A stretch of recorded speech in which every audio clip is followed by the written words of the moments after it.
Welcome back to my channel. So ఇంకా మేము విజయవాడ నుంచి వైజాగ్ వచ్చేసరికి అయితే నైట్ 9:30 అలా అయిపోయింది. అసలు అందరికైతే ఆకలి మామూలుగా లేదు. ఇంకా టిఫిన్ షాప్కి అయితే వెళ్ళి ఏ టిఫిన్స్ ఉన్నాయని చూస్తే పరాటా అయితే ఉంది. సో మేమైతే పరాటా తీసుకున్నాం. సో ఇంకా టిఫిన్ చేశాకైతే అక్కడ అడిగితేమో సింహాచలం కొండపైకి ఇప్పుడు ఏ బస్సులు కూడా వెళ్ళవని చెప్పారు. సో ఇంకా నైట్ టైం ఎక్కడికి వెళ్తామని చెప్పి స్టేషన్లోనే స్టే చేసాము.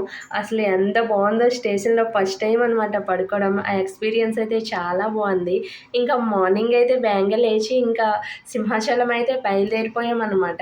డైరెక్ట్గా సింహాచలం కోనేటి దగ్గరికి అయితే వెళ్ళిపోయాము. ఇంకా అక్కడే స్నానాలు చేసి ఫ్రెష్ అయిపోదామని చెప్పి మేమైతే ఇప్పుడు తిరిగిన 3 గుళ్ళో కూడా అక్కడ కోనేటిలో స్నానాలు చేసి అక్కడే ఫ్రెష్ అయిపోయామన్నమాట. సో ఇంకా కొండ దగ్గరికి వస్తే బస్ అయితే ఎక్కేసాము కొండపైకి అని చెప్పి.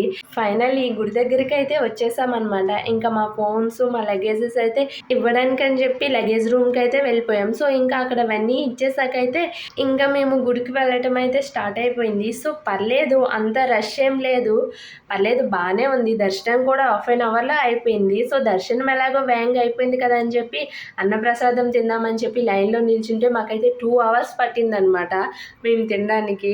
దర్శనం వేగంగా అయిపోయింది కానీ అన్నప్రసాదం దగ్గరే చాలా లేట్ అయిపోయింది. ఇంకా తినేసాకైతే మంచిగా ఫొటోస్ అయితే దిగేసామన్నమాట. మనం ఎక్కడికి వెళ్ళా సరే ఫొటోస్ అయితే ఇంపార్టెంట్ కదా.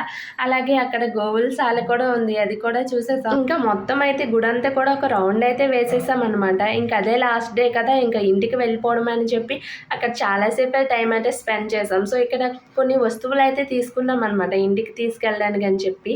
అంత ఎక్కువ షాప్లు ఏం లేవు, బట్ పర్లేదు బాగానే ఉన్నాయి ఇక్కడ తాళ్ళు అవన్నీ చెప్పి తీసుకున్నాం. ఇంకైతే మేము బయలుదేరిపోయామన్నమాట. సో మేము ఇప్పుడు ఇంటికి వెళ్ళాక ఏం చేస్తామో అయితే అది నెక్స్ట్ వీడియోలో పోస్ట్ చేస్తాను, చూసేయండి. వీడియో నచ్చితే సబ్స్క్రైబ్.